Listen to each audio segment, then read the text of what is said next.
So Janril Casimero hindi na ba talaga makakalaban ulit sa boxing nang dahil nga po sa isang videong lumabas kung saan sinabi nga po ni Kuya Lods na kanyang kapatid na maybe nagpatalo sila and namigay nga po si Casimero kahapon ng pera sa mga tao ng blessings. Namigay nga po to, no, nag-share.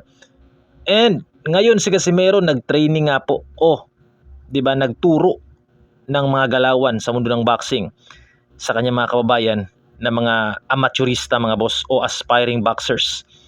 And Carl Hamis Wonderboy Martin, hiniling nga po ni Sean Gibbons na kanyang promoter na gusto niya nga pong labanan si Naoya Inoue at maybe masungkit nga po o manalo at maging undisputed super bantamweight world champion. Lahat ng yan mga boss, pag-uusapan natin dito sa video na to. Pero bago yan, intro muna. Pero bago yan, huwag kalimutang mag-subscribe at i-hit yung notification bell para palagi kang updated sa ating mga legit and hype na kwentuhan sa mundo ng sports. Alright mga boss, so marami nga pong pasabog na mga balita ngayon sa mundo ng boxing, no. Actually nung nakarang araw pa to eh. Hindi ko sana pag-uusapan to mga boss, pero lahat ng mga supporters, mga followers, subscribers natin dyan nagko-comment. Gustong pag-uusapan to lahat mga boss, especially yung kay issue ni Casimero. Pero pahiling naman mga boss, pahingi naman ng isang like at share ng video, 'di ba? Para mas ganahan pa tayong magsalita dito, 'di ba, ng boxing story, mga istorya sa mundo ng boxing, at suportahan nga po yung ating mga kababayang boksingero. Magsasabi tayo ng mga katotohanan dito mga boss at magbibigay tayo ng sarili nating prediction, especially pag may laban, at opinion sa mga boksingero, mga ganap, hype, legit na kwentuhan sa mundo ng boxing. And ngayon nga po, pag-uusapan natin ngayon yung issue nga po ni Casimero. Si Casimero nga ba boss ay hindi na makakalaban ulit? Matatanggalan na ba siya ng lisensya sa boxing dahil nga po sa game fixing na nangyari daw? Di umano. Dahil sa sinabi nga po ni Jason Casimero na nagpatalo sila sa laban, which is mali nga po dahil hindi pwede. Bawal yan na magpatalo ka sa laban sa mundo ng boxing, sa mundo ng sports. 'Di ba? So ngayon, ang ano ba? Makakalaban ba ulit si Casimero? Matatanggalan ba? Ito yung totoo mga boss. Ayon sa isang legit source, hindi po matatanggalan si Casimero. Alam niyo kung bakit? Pinanood nga po ng Gab yung laban, 'di ba? At napanood nila sa isang source ko na nalaman ko, napanood nila mga boss na hindi naman nagpatalo si Casimero dahil siya naman yung nag-engage ng laban, siya yung aggressive, 'di ba? Siya yung gustong lumaban talaga. Pinipressure yung kalaban na si Kyunosuke Kameda, gustong manalo. The problem is nahirapan siya sa laban dahil nga po umaatras, 'di ba? Ginagamit yung ring generalship ni Kameda, in and out at mga combination kung saan nahirapan nga pong pasukin ni Casimero. Gusto ni Casimero kasing i-knock out na ulit diretso tong si Kameda. The problem is yun nga, masyadong, 'di ba, mahirap gawin na i-knock out sa isang suntok lang dahil madulas, parang hito si Kameda mga boss. So 80% yung chance na hindi siya matatanggalan ng license mga boss. Pero may 20% akong pananaw dito dahil sinabi na iimbestigahan pa rin nila si Casimero ng Gab, 'di ba? Tungkol sa sinabing video nga ni Jason, ni Kuya Lods, na nagpatalo daw at binago nga po nila, nag-live sila ulit.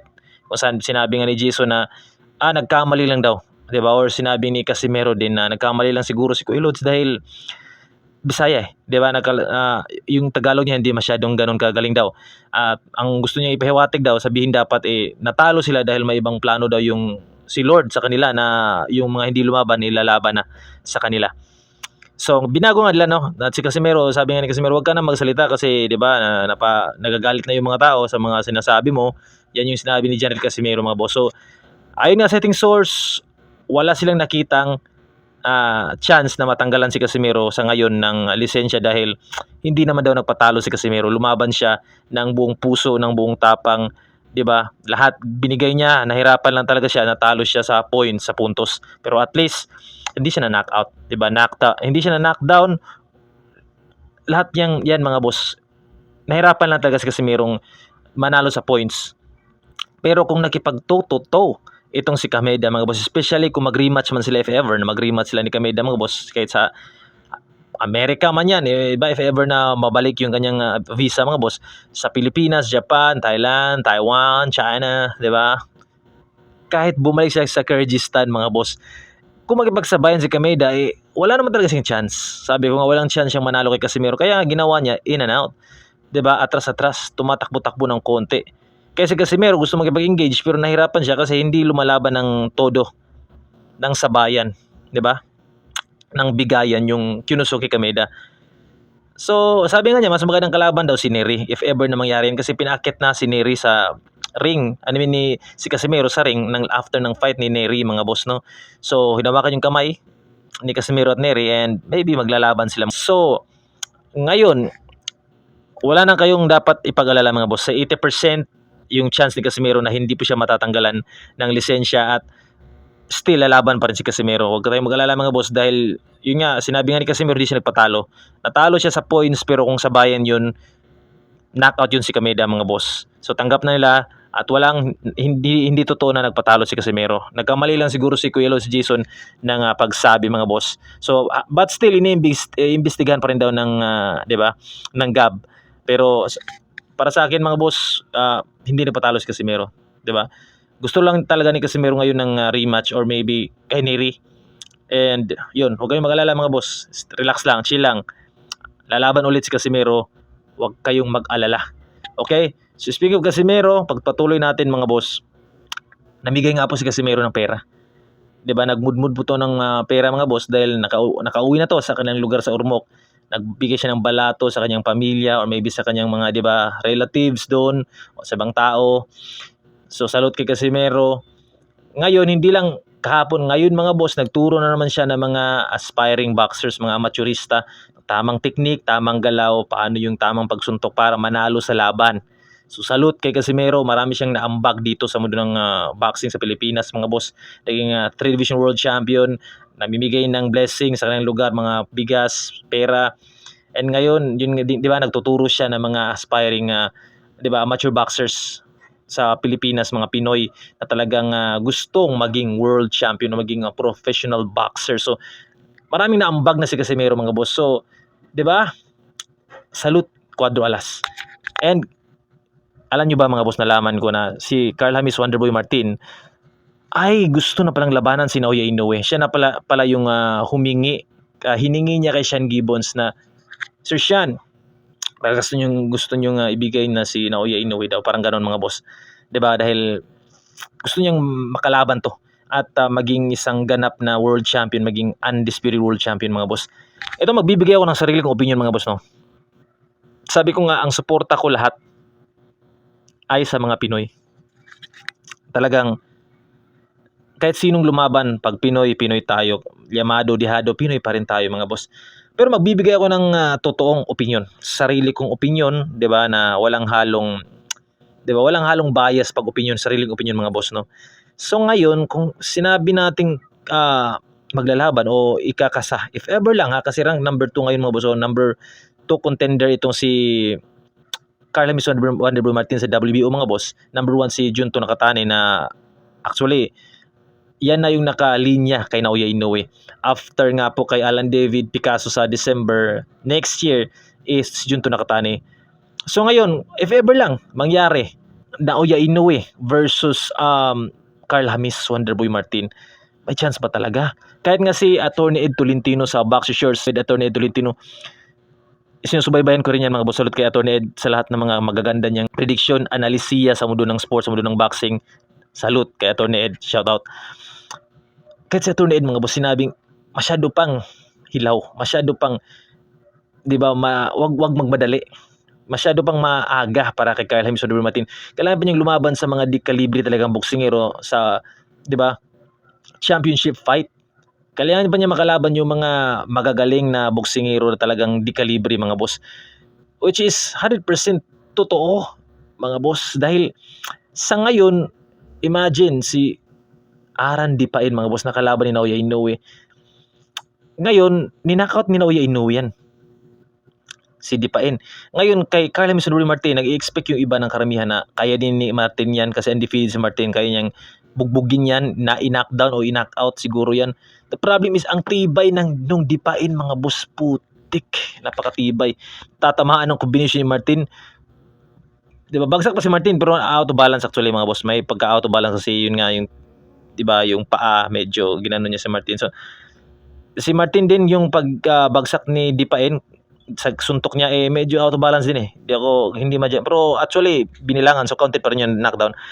But still mga boss, matibay talaga yung Dipain. So ni-knockout lang ni Naoya Inoue. Imagine that. So what if Inoue Martin putik? Alam na mga boss. Imposible siyang manalo ngayon si Martin kay Inoue. Alam mo Martin, salute pa rin sa iyo and maganda yan kasi gusto mong makalaban si Inoue pero masyado pang maaga. 3 to 4 years siguro may chance kang makalaban o may chance ka siguro kay Inoue pero sa ngayon malabo talagang mangyari ito. Kailangan lumaban ka muna sa mga mataas yung level na mga boksingero. Diba? So sa ngayon no, wag muna kasi mahirap kalaban si Naoya Inoue. Masyado yung masasabi natin yung IQ nun mga boss pang genius talaga. 'Di ba? Mabilis pang makarecover pag nakikita niya natatalo siya sa puntusan nagiging halimaw pa. Ang mabilis makarecover, pag knockdown siya, recover agad, knockout yung kalaban. So, ngayon, yun mga boss. So, comment down below ano yung masasabi niyo mga boss na gusto na ni Martin o hiningi na ni Martin yung laban ng kanyang promoter na si Sean Gibbons na gusto niyang lumaban nga po kay Naoya the Monster Inoue. May chance ba? Pakikomento nga para sa akin nga, masyado pang maaga. Walang chance si Martin ngayon mga boss. Wala talagang chance. 100%. Kailangan niya munang lumaban talaga ng 3-4 na taon sa mga di-kalibre na mga boksingero. May chance siguro siyang makalaban si Inoue. 'Di ba? Sa matagal na panahon na 'yan, mga boss. So, comment down below ano yung masasabi niyo sa ating pinag-usapan ngayon. Casimero, sa mga Casimero fans diyan, huwag kayong mag-alala. Si Casimero po ay lalaban ulit at hindi yan, pananaw ko, hindi talaga matatanggalan yan ng lisensya mga boss. Kasi imbestigahan nga po ng GAB. Pero sa ngayon, pinapanood na ng GAB ayon sa ating source mga boss. Pero wala silang nakitang mali o masasabing nagpatalo talaga si Casimero sa laban dahil lahat tungkol sa laban mga boss, si Casimero nga po yung nakikipag-engage. 'Di ba? Yung gustong lumaban talaga. At si Kunosuke Kameda yung umatras. Natalo lang sa points si Casimero. Pero babalik yan si Casimero at babawi. Hopefully, i-rematch kay Kameda para i-knockout niya at 'di ba, wag nang tumakbo. Or si Nery na walang takbuhan talaga, bagsakan talaga yan. Baka ng laban yan, Casimero versus Nery, and suportahan pa rin. 100% yung suporta ko kay Casimero mga boss. Lahat ng laban niya, salute sa kanya. And yun lang mga boss. Don't forget to like, share this video, and follow me. Eljun nga pala ang #1 supporter ng mga Filipino boxers. Yun lang. Salute, peace out.